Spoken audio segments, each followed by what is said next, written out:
What's up, guys? Welcome to another episode of the Coffee and Questions podcast. I am Michelle Berman Michael, your host, and this episode to me, for you guys especially listening, is different. It's unique, but more importantly, it's someone who I've known since day number one in my career. He was one of the speakers at the very first conference I ever spoke at in San Diego, California, back in February of 2020. Yes.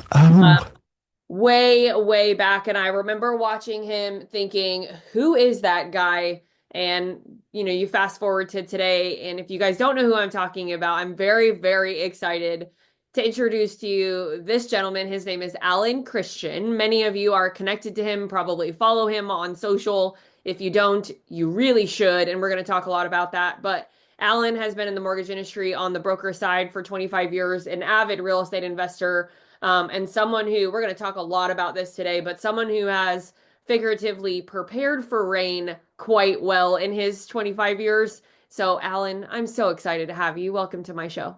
Oh, thank you. It's such an honor. Such an honor. Kind of crazy, like full circle moment for me of like I'm Yeah. interviewing you now when I was sitting in the crowd thinking, who is that guy?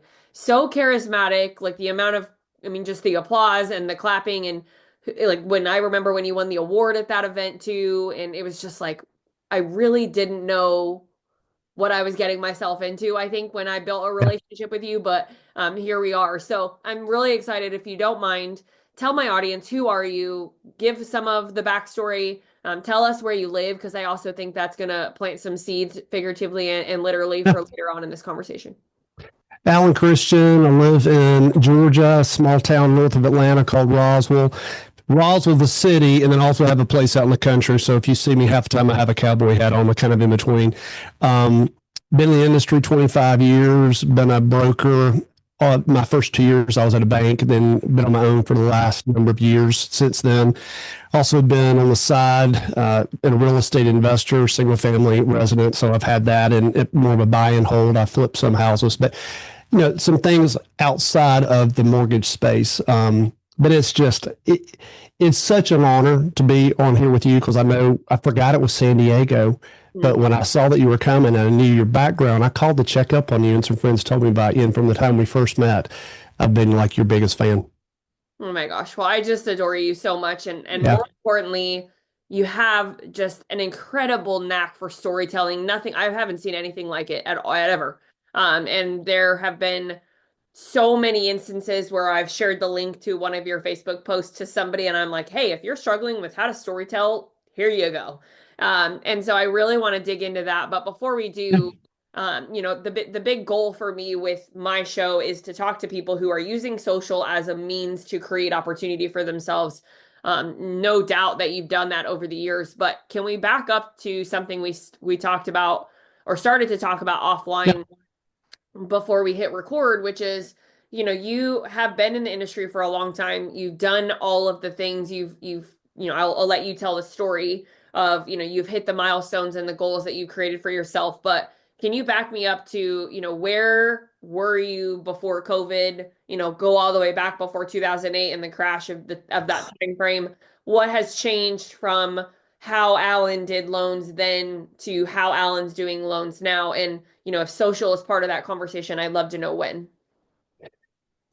All right. So, in a quick nutshell, social media wise, I really was not on social media till about 3 years ago. I didn't know what to do with it. So, I've been in the business a long time. It was face to face, get in the car, go to real estate offices, sit on the phone all the time. And there's still great, huge value in that. I was hustling my fanny off. I had a bunch of rental properties. I almost lost everything in '08. I remember sitting in the basement of the house with my wife crying because we almost lost everything. And hearing the stories of people calling me of what they were going through, some people that I thought were on the top of the mountain losing everything. And it completely changed my perspective on what I did. I've always been a very conservative person. I've always thought 20 years in advance. And I've always done this all the way through. But the big change took place in my business that is when it became fun for me. And it was literally like, I say this humbly, like fishing in a barrel. when I figured out what social media was really about, I didn't know. And I sat through a course and for about 15 minutes and the light bulb went off. And then I remember hearing you talk. I'm like, oh, I'm taking notes left and right of all these things to do. So now my business, it's a little bit of everywhere, but I know I had a realtor reach out to me the other day, and one of my best relationships, a guy sent me a message on Facebook Instant Messenger, said, Alan, we've never met, but I've been following you for a year. I don't know anything about your mortgage business, but I know enough about you as a person and what you stand for, your character, your integrity, all these other things. And he said, is there any way that I could buy you lunch and bring you into my office to meet my team? And I'm like, holy crap. And that was about 9 months or so after I really figured out what I was doing. And it changed the face of what I do now. And social media is used, there's a strategy behind it, and you know it, and most people don't, and they miss it. Yeah, I mean, without a doubt. And I think that that's part of what I'm so excited about for you Yeah. because I was driving in the car this morning, I kid you not, driving to go drop my son off at summer camp. And I was thinking about Alan Christian in this podcast episode that we're doing. And I thought to myself, I was like, how does Alan find a story where it seemingly does not exist? Right? Like if you think about that, and I'll never forget, there was a post you posted on Facebook many, many years ago now, of a lady who was an African American woman with a ton of piercings, ton of like, I think she had green hair. I don't remember exactly, but you were sitting on the airplane with her Yes. and you ended up telling the story all over Facebook. And it was this really long, beautiful message where you're captivated by, I want to read the beginning and I want to go all the way to the end and read this entire post, which most people don't get past the first or second I line of know. the post, right? Yep. So that was my question to myself in the car. So I'm going to ask it now. How do you find stories, Alan, where it doesn't seem like there is one? I had a friend take his life a number of years ago, and he called me about 2 hours before he did, and I didn't know it. And it rocked my world because I didn't know what was going on in his life. And we were friends. And then I realized somebody saw me in the parking lot at church one day after that and came up and said, hey, Alan, hey, man, how you doing? And I gave him the typical, hey, man, work's going great. You know, family's good. The kids are doing this. And I gave him the typical 30-second answer. Everything's wonderful. And he said, I didn't ask you any of that. I said, how are you doing? And I broke down crying in the parking lot. I mean, no kidding, crying. And I realized everybody has got a story that they're going through. And you don't know what it is until you take just a moment and look them right in the eyes and genuinely ask them, how are you? Show an interest in them. So I figured out there's a way to start pulling stuff out of people by genuinely loving on people and caring about people with no ulterior motive whatsoever. So I like people. I like to engage people. So I ask questions. I'm curious. I ask something. I find something about them that's intriguing, and people talk. It's absolutely amazed me that people just will open up and share. I'm still amazed to this day. Well, I think let's talk about this in more context as it relates to how does that become your content, right? Because you don't I mean, at least not from my perspective of watching you, I very rarely see the mortgage talking head video of Alan talking about rates. Honestly, I don't think I've ever seen you post a video about that.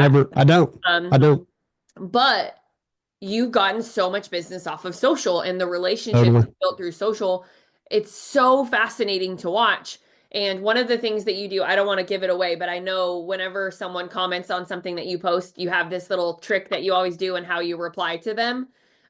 And I don't want to be the person to say it. I want to let you say it because I love it because you bring back memories is all I'll say, right? But how do you go from I'm posting and talk about your strategy if you can. Like, let's get into the weeds, right? How do you go from I'm having this conversation sitting next to this person on a plane or, in the airport. I remember the airport story too. There was one very particular one that's standing out in my mind. But how do you go from I'm having this conversation with this person to, hey, I'm mentally going to say this is a Facebook post or this is an Instagram post or this is something I'm going to share on LinkedIn? How do you go from one or from the existing moment to that? I would love to say there's some crazy strategy or I've got these 14-step plans or whatever. If my heart is moved by something that they shared that it benefited me, I just said, you know what, I need to start sharing this. Will anybody else benefit the way that I did from sharing that story? So I remember sitting down with that lady on the plane. I remember that. I remember the picture of her because I remember I had like 640 comments or something like within the first day, and it blew my, because I thought I almost didn't post it, thinking that nobody's going to care about this stuff. So if I meet somebody that's got something interesting, positive, uplifting, encouraging, edifying, something cool like that, I start sharing it. And I don't sit down and say, all right, I need to get in front of my computer and write out 5 paragraphs and go back and re-edit it and re-edit, re-edit. It just, I mean, just about every single post you see, it is completely raw. I write the whole thing right there, pop it and send it out. Every once in a while, I'll go back in and I'll change some grammatical sentences, whatever. But it's just something that comes from it's truly from the heart. It's not about the mortgage business. People don't care about rates. People don't care about what's happening in the market. All that garbage we do is all between loan officers and realtors. We're the only ones that look at that. Buyers don't care about that garbage. They care about, I want a house for my family, my young baby, and we're moving, and what's my payment, and what I need to bring to closing. Can you help me make it easy? The rest of it, they don't remember any of that stuff. So I realized that 4 out of 5 things that I post, it needs to be something about me or some experience in my life. And then when I started posting things about myself, and it was extremely hard for me to do that, very hard for me to start sharing about me. I mean, because oh, is this all about you? Do you want the light on you? And I really don't.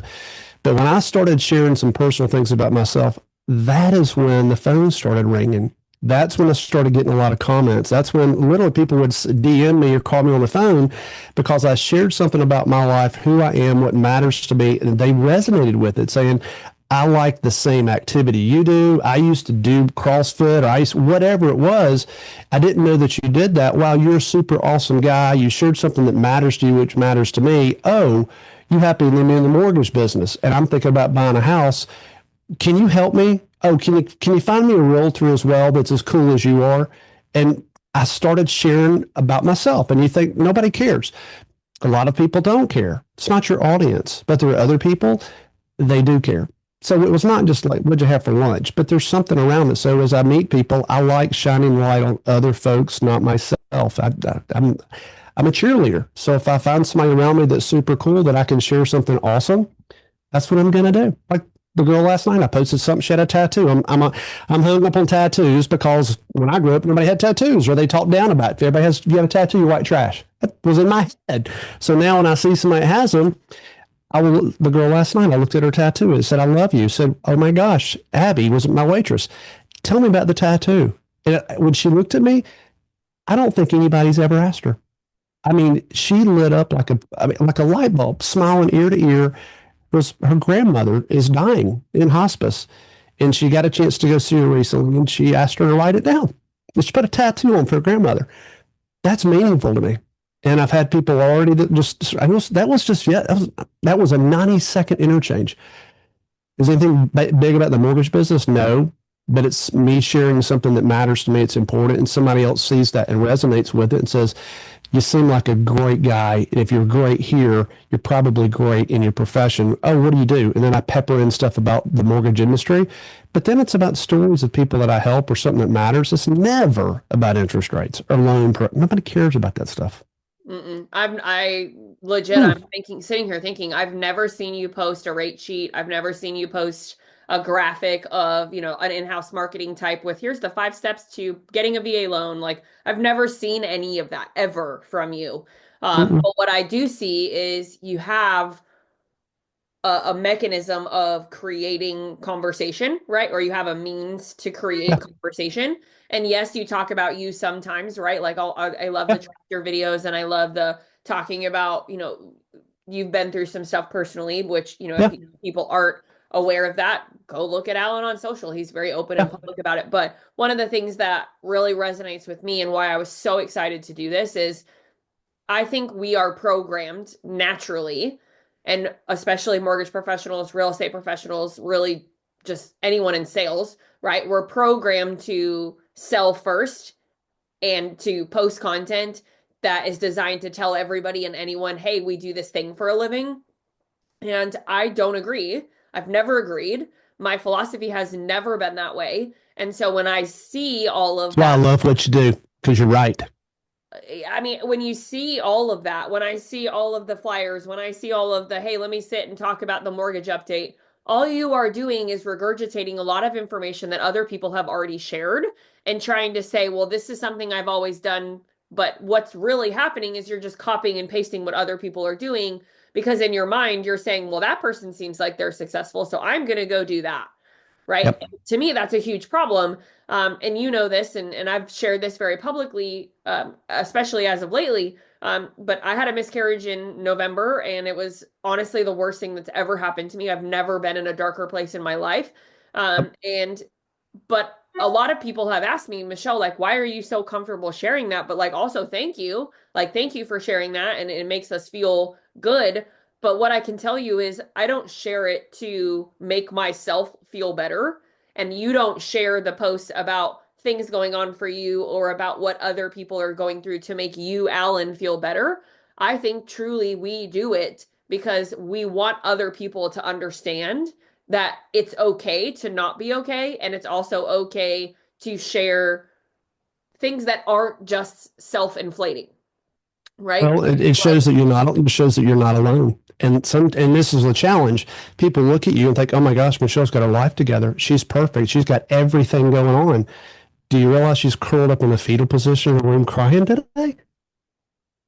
You're not alone, and everybody's got a story, but nobody wants to admit it. When I became willing to be vulnerable, and as a male, an alpha male with an ego, to share that I've got weaknesses, and I feel like it's a house of cards. And when I started sharing my weaknesses, that is when things really changed. When I started sharing, I started mentioning I went through a divorce, darkest several years of my life, and when I started sharing that, I had a friend call me that I had just seen. He and his wife at an event about a month before, a big event in town. We had breakfast and I unloaded with him what was going on. And when we got finished, and this guy is a hugely successful real estate developer, builder. Looking from the outside, the man's got it completely together. Married 29 years. I mean, looking at it, they've got it together. When we got done and I shared what was going on, he then said, wow, my wife lives at the beach house. I live here. When she's here, I live in the basement. We, live completely separate lives. It's been this way for the last 9 years. And I said, man, I just saw you at dinner 3 weeks ago. Y'all looked great. He says, yeah, we did once we got inside the room. And I had only spent time with this guy a couple of times. I just said hello to him in meetings. And when he got finished sharing that with me, I said, that's unbelievable. I said, wow, I'm honored you told me that. I said, how many people know this? And he looked around and said, you. He's never told anybody. And I don't really know him that well. But because I was willing to be honest that I'm a strong man, that I've got weaknesses. And sometimes they think, oh, if you show your weakness, that's a sign of a weakness. Bull crap it is. A strong man can admit he's got struggles because then other folks around can reach out. And by me sharing what I have found, by me sharing and being willing to be open, you sharing about your miscarriage, how many women have gone through that or are currently going through that? And you gave them the hope to make it through one more day. And then, 6 months later, does business come from that? Sometimes. Does a relationship come from that? Sometimes. Did you make an impact on their life? Yeah. Yeah. Well, and I think we don't lead with the expectation of business coming from it because I know I certainly don't expect Never. any capacity. But to your point, has it? Yeah, yeah. Of course. Yeah. Of course. Not by intentionally being in that mindset, but I spoke at a conference very recently in the state of California for the Women's Council of Realtors for the entire state, their national event, right? Or not national event, but their statewide event. They probably had 150 of the top realtors in the state of California come. A lot of them were chapter leaders of other spots within the state. And Right. I sat down at lunch when I first walked out of my hotel room or I guess it was more like brunch. It was like, 10 a.m.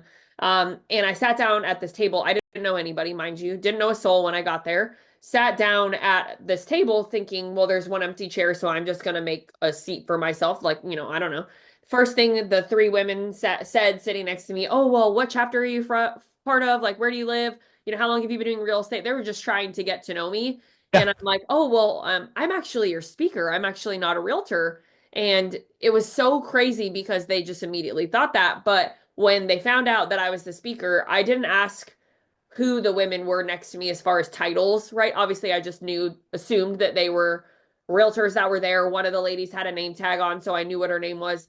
Well, Yeah. funny is by the end of the lunch, we ended up realizing that we have a very similar story. She grew up swimming. She swam all through high school, Oh, has a wow. daughter that's now swimming. And when she was asking me about what I was presenting on, I was talking about my book that it will be coming out soon, about the black line, which is a play off of, the black line on the bottom of a pool and how it relates to my career and my life and what Right. the black line represents. And she literally started crying. This woman had never met me before.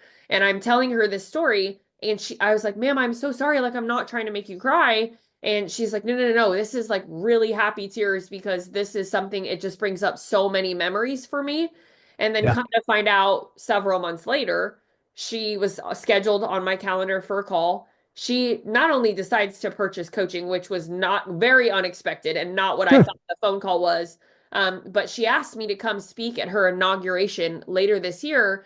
And she is being inducted as the president, the national president for the Women's Council of Realtors across the United States.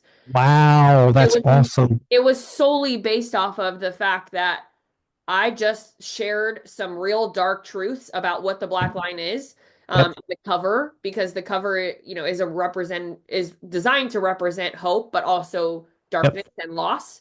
Yep. Because I'm sorry, anyone who says their life is roses 24/7, you're freaking lying. You're lying. So I just say all of that to you to say, like, there's so much power in your ability to show up as a human being without any expectation from it. Yeah. And you do We it connect so through our well. struggles.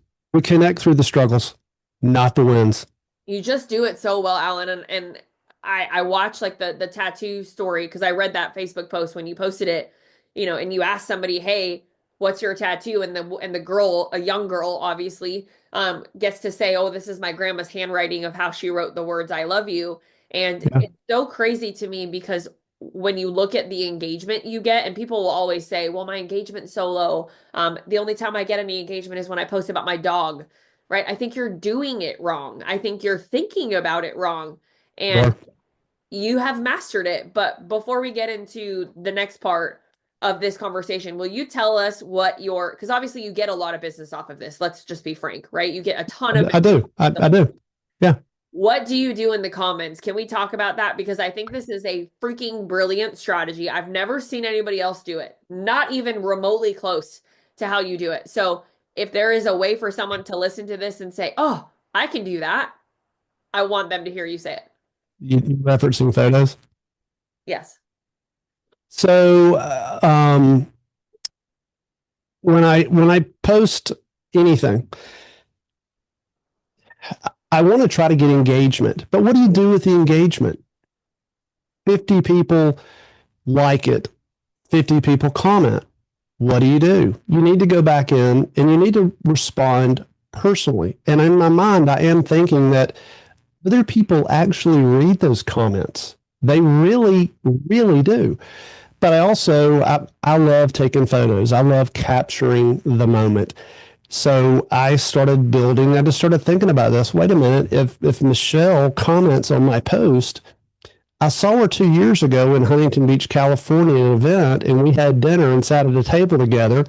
And I took a super cool photo of us, and several other people there, and I captured it. Well, when you commented on it, if somebody else is reading the comment, they're like, okay, here's this guy named Alan, and there's this girl named Michelle, and he's saying they saw each other. Maybe they did, maybe they didn't. But if I post a photo together, it's social proof. And it's proof that we really are friends. We really were together. We're human beings and we're engaging with each other. people look at that stuff and it makes it real. And just like with what you do, I mean, I need to be writing a book. There's so many things that you can do with that, but I take pictures with people. Everybody that I meet, I enjoy taking photos, but I know strategically, if I work with you, client, realtor, financial planner, anybody in my community, anywhere I go, I take them. And yeah, I have folders on my phone, referral partners, mortgage people. I mean, all kinds of different folks, but I can tag them by name. I like going back and if I can pull one and post it in there, because people do see that and they say, do you really know Michelle? Well, yeah, there's a picture of her. And then they call me and say, how do you know her? And is her stuff like legit? Should I call her? I'm like, absolutely. I'm listening to a message right now. And does it work? Oh, yes, it does. It makes it real. There's another layer I haven't even started with, but just that right there alone, just like if you comment on a realtor's post, they did an open house. If you've got a picture of you having lunch with them 6 months ago, comment, hey, what a great open house you have. What a great listing. Congratulations on your contract. And include a photo of you with them. It's social proof. People look at that stuff. And it also makes them feel like they know you. Yeah. I was going to say, then it makes it also the person watching you comment that it isn't just Alan trying to get this realtor's business, or it's not Alan just trying to say he knows her so that he can be guilty by association. Correct. Correct. Right. Yeah. Yeah. Which I feel like, outbound prospecting is my superpower. That's my special secret sauce. And you've taken what I've taught. And I mean, I don't think I took so much stuff I learned from you. I don't think I taught you. I think you already had it in there. I think I just helped confirm what you already knew to do. We'll say it that way. Yeah. But it just takes that outbound prospecting piece to the next level, because yes, you need to be breadcrumbing, meaning yes, you need to be doing engagement and commenting on people's content. And when I say breadcrumbing, what that means is you're showing up consistently in the area that you want to. You're hyper local. You're focused on where you want to get business. You're doing engagement that is designed to be seen one to many. But when you do it the way that you do it, you don't need to do 50 of those a day, right? You can do 10. And what you do in those 10, by having the social proof to back it up, that 10, that effort that it takes to do those 10 is the same level of effort that it would take someone without photos to do 100. Oh, yeah. Completely. Right? Meaning like the effectiveness for you at that point. Now, you also do another thing with so you do the pictures, which is just, I mean, it's freaking brilliant. It truly. But the second piece of it is because you don't talk about mortgages and because you don't really post, hey, I'm available for hire, here's the mortgage rates video I'm going to do. Talk to me about when you share like your Alan Christian mortgage, you're on a motorcycle picture that I know, and it's like ingrained in my brain, right? But tell us when you do that and why you do it, if there is a strategy behind it. But I know you comment and you tag yourself with that photo, right? Of Alan Christian is available for mortgages. Yes, you can hire me. Yep. There's some posts that I do, and I did this about Veterans Day, Memorial Day, and all this other stuff. There are some posts. It is 100% about that post. You do not brand your name, your logo, none of that stuff on Christmas, Easter. It's for that specific reason.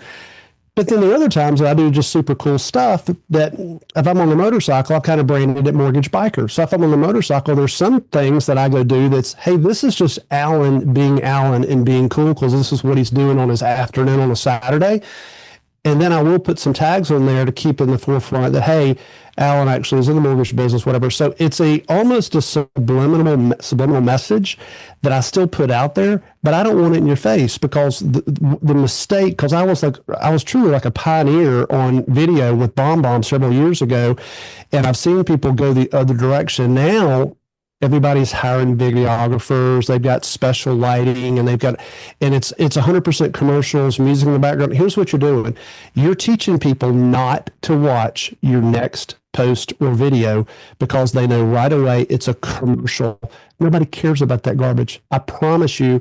Yeah, you're getting a lot of views, but who was my real client? Personally, I'm one-to-one with families trying to buy something. I want to put them in touch with a realtor. Realtors see what I do. But if I post something that I played with the Georgia Honor Guard with TAPS at a veteran service just recently, and I post something out there about that, I'm not talking about what I do in the mortgage business, but they say, son of a gun, Alan did something at a veteran service, and my son's a veteran, about to get out with my dad or whatever. And then they're seeing that. And then they scroll back two posts before and they see me mention something about me being in the mortgage industry or something related with veterans or VA. And I never talk about loans. I never talk about details. All that they know is I'm a veteran. I'm buying a house. There's a VA loan. I don't know anything about it, but Alan is a great guy and I'm calling him. That's all I want them to know.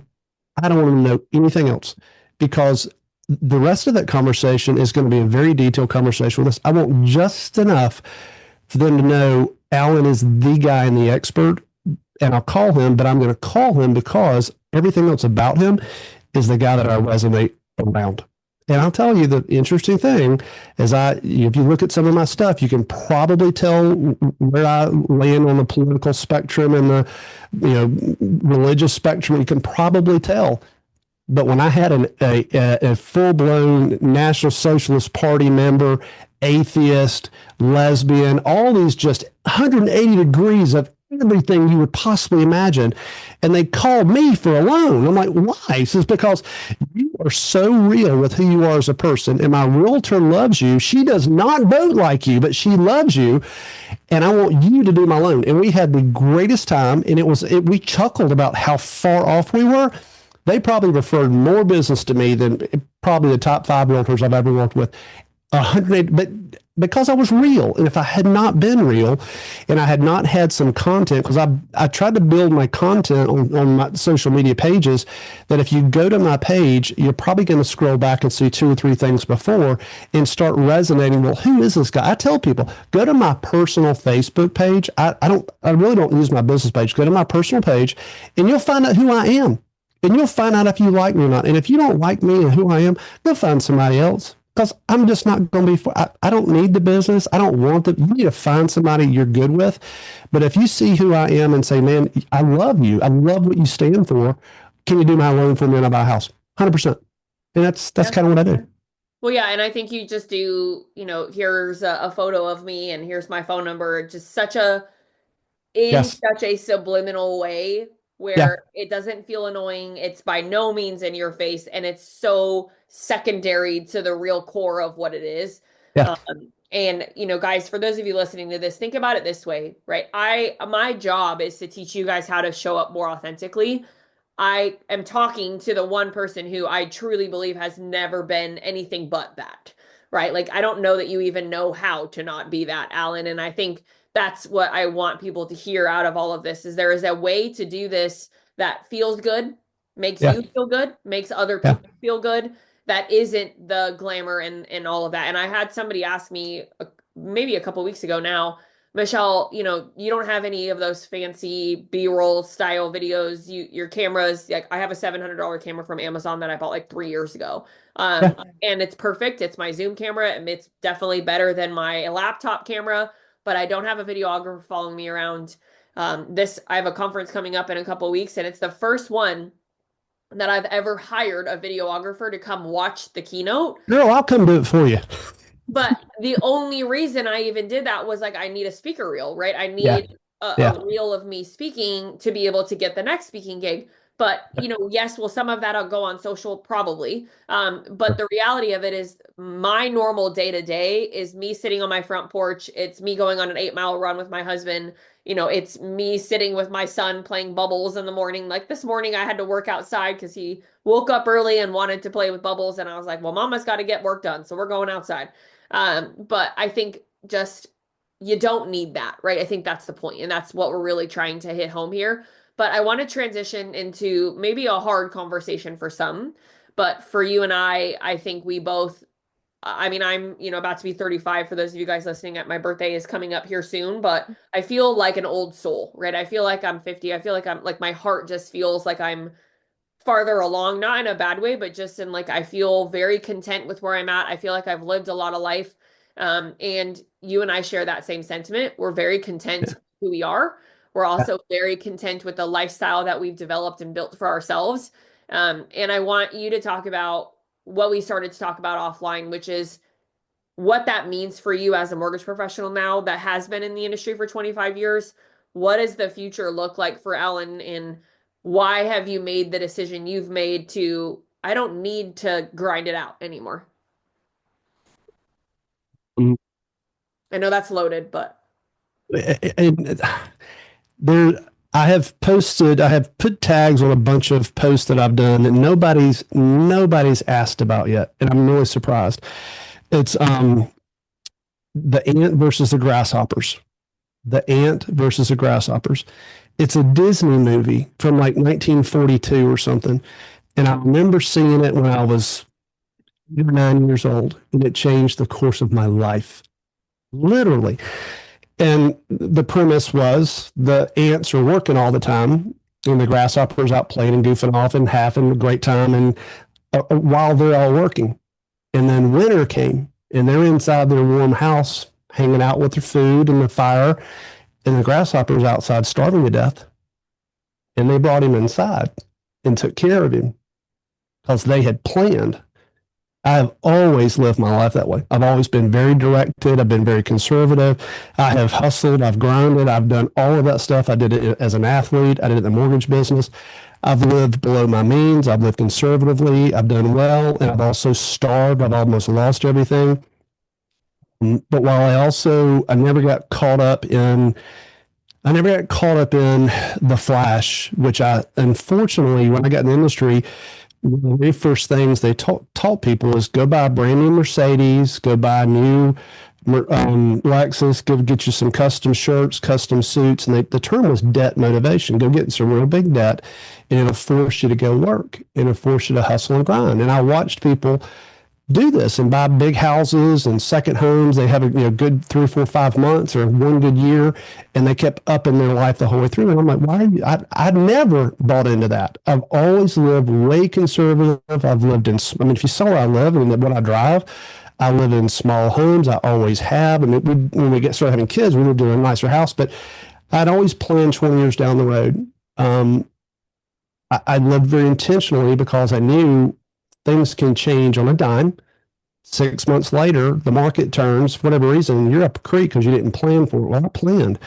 Well, now, 20 years ago, maybe it was 25 years ago, 25 years ago, I planned that I'm going to try to live a certain way. I've lived very conservatively. I started buying rental properties years ago. I joke because all the people in the real estate industry, they're not buying any real estate. Well, I did.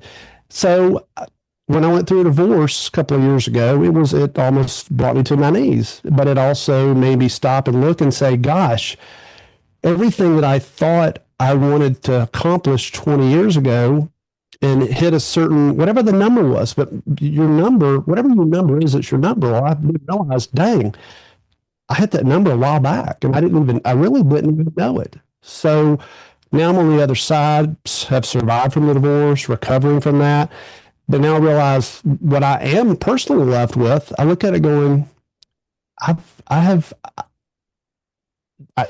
of like could be semi-retired right now. And now, like, what's next?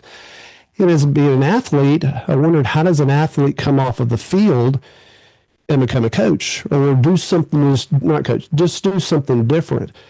Well, when the passion leaves or the passion changes, there's just something that comes, like, I can do this in my sleep. I know this so well. And I don't see that arrogantly. I say extremely humbly, I've done this and I have crafted this. I am so good at this. Connecting with somebody, I really am. Mm-hmm. But now it's a $10,000 phone call and I can answer the phone. I don't answer it. If another younger person in the industry calls and says, hey, Alan, can I get an hour or two of your time for you to help me do something? That fills my soul. Meeting the young girl with a tattoo and her telling me about her grandmother.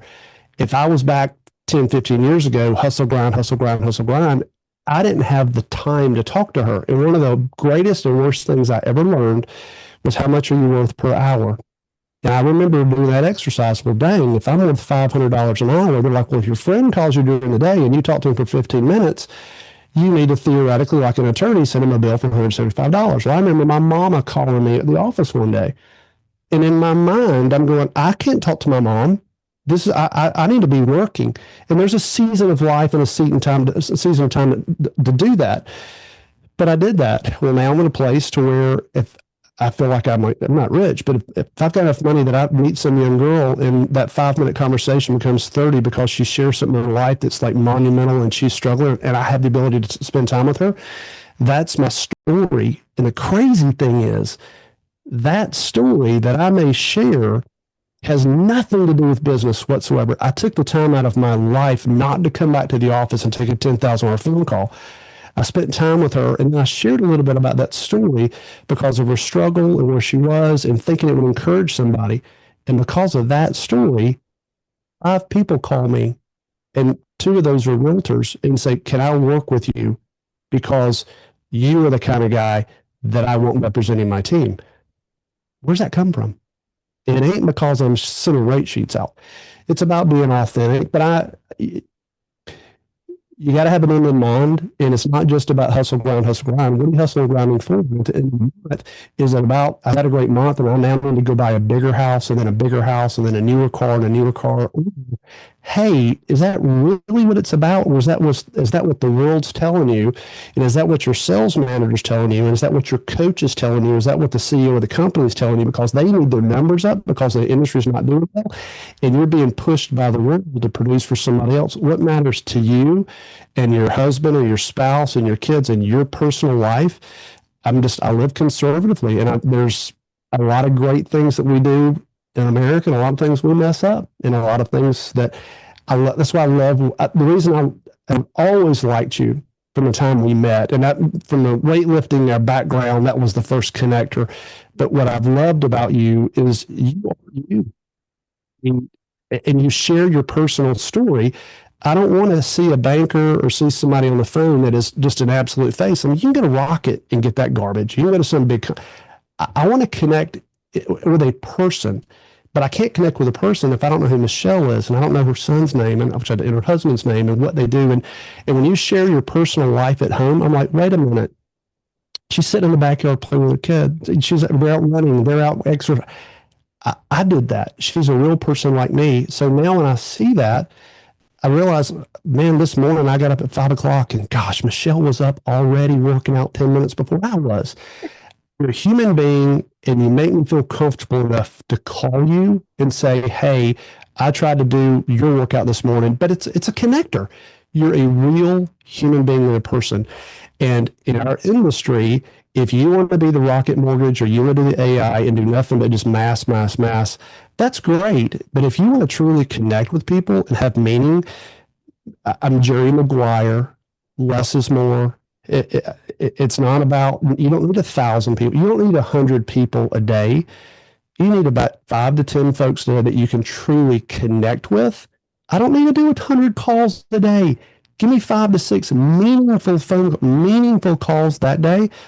It's all you need. But what you teach, what I have learned from you, a lot of that I was doing, you confirmed it, and then you taught me some other ways to use it in technology that I didn't know how to do, and I'm always learning from you. That is the magic. It's getting out of the comfort zone. And I'm really more of an introvert than an extrovert, and I forced myself how to do this years and years ago. This is like I read a handful of books 100 times, but it taught me how to connect with people. But those small connections are what opens huge doors. One of my, if I have time for one good story, my wife at the time had me drive about 50 miles to to buy a used electric smoker. Could have bought it 5 miles away at Home Depot. But I drove 50 miles to pick this thing up and spent more in gas than it was for the thing. But I met the guy there, and we talked about what he did. He worked at Young Life Ministries. We just hung out in his driveway for 30 minutes. At the end of the conversation, he said they're renting the house. Hey, we're probably going to buy something a year or so. Oh, okay, cool. By the way, I'm in the mortgage business. If y'all decide to buy something here, here's my card. Give me a call. I also reached out to him on social, took a picture with him. This is the early days. But I sent it to him. 1 year later, he called me. So I did the loan for him. The guy that he bought the house from was a flipper. I killed it on the deal. We killed it. I met the guy at the closing table. I have the photo of that closing because I did this. I probably did 50 to 75 transactions with that flipper on the flip side of that table. And now he's written books and he talks about me. I have made $100,000 probably multiple times from that one connection that was nothing to do about it. Was all the whole conversation was about him.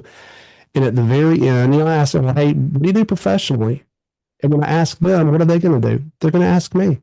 Mm-hmm. And it opens a very small door. And in a very cool way, I step into it. But then the magic is now I'd say, well, are you on social media? Yeah. Well, hey, here's my page. And I'll pull it up and show it to them. I'll take a picture together. Because I want them to go to my Facebook. Why? Because if they go to my Facebook, then they're going to start looking back to see who I really am. Then I tag and comment on the last 10 posts they did, comment, engage. Then I do a video and I send on their instant messenger. And they're like, oh my God, this guy's like a cool dude. And then when they're ready to buy something, but that's the personal side, not, hey, I'm going to send you rate sheets. Yeah, no, absolutely not. And I think this entire episode for me, and I want to be a good steward of your time, so we'll Yeah. wrap it up in just a moment, but I really want to lean into this piece of this because to me, this entire episode is a perspective shift, right? For how we tackle social, how people look at showing up authentically, because the reality is not everybody's comfortable doing so. And I think that that's another conversation to unpack or unpack because what are you afraid of, right? And I think that Right. ties into some other conversation, but this particular time with you for me feels like a perspective shift, and I feel like I was put on this planet to help people understand that you can think about things differently.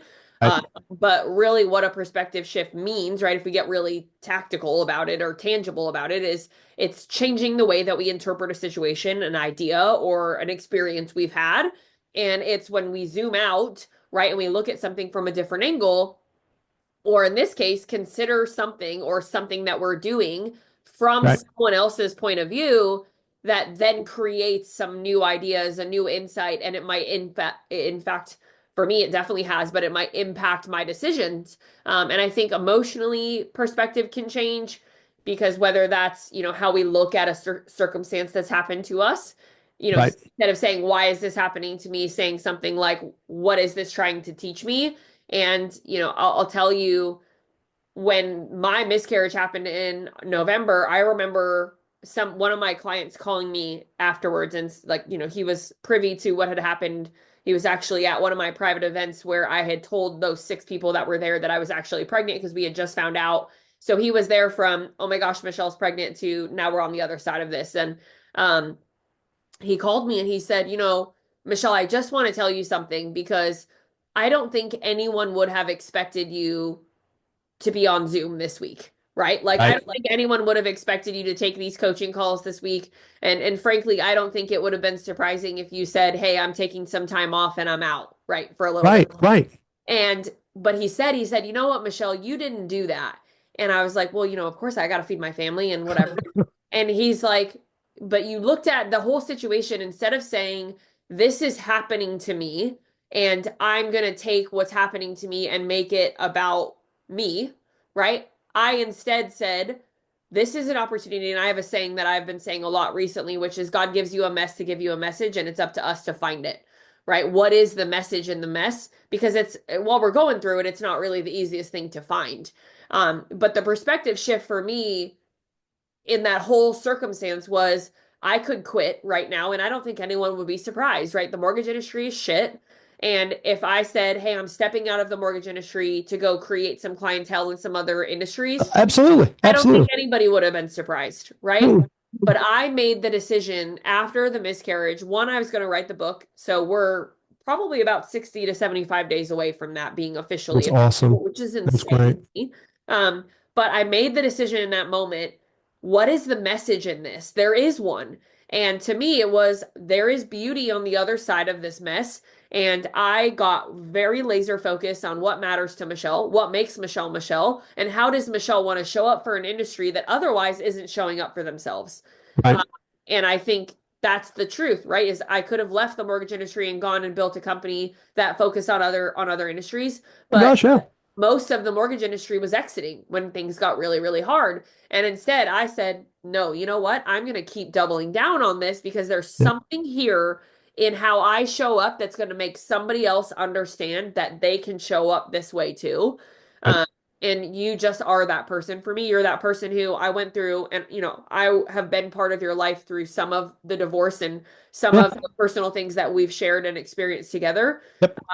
And I saw you cry and walk through some of that, and you've seen me cry and walk through some of it. Hmm. And to see you still doing loans and to see you still showing up the way that you show up, that is proof that God gives us a mess to give us a message, and we can choose whether or not we see it or whether or not we don't.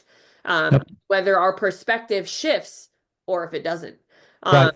so Alan, I truly love you, and I truly just am so grateful for you. And I hope I get to hug you in real life soon. But for anybody listening to this, how do we get connected to you? And then the last question for you would be, where are you going to be next? And how can we get dialed into what is Alan doing?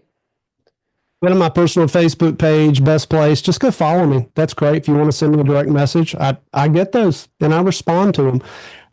Next thing I know I'm going to be is at the EPM event and the tag event. Are you coming to that? I am not. I will not be at It's TAG, but I will be that, at Mastermind Summit at the end of June. well, I'm trying to work out to be at Mastermind too. So I'm trying to fill my calendar with a bunch of events this year, but the next one I know is going to be at tag this week in Atlanta. Awesome. Yes. Yep. Not for me this weekend. I just got off Yep. the road. I was on the road for 3 weeks in a row and You've been working. taken some time off to be with my family on the speaking Yep. side of things. But I will be in Vegas at the end of June. I'll also be speaking at Fuse later this year here in Nashville. So I know you'll be there for that. Well, I'll see it Fuse for sure.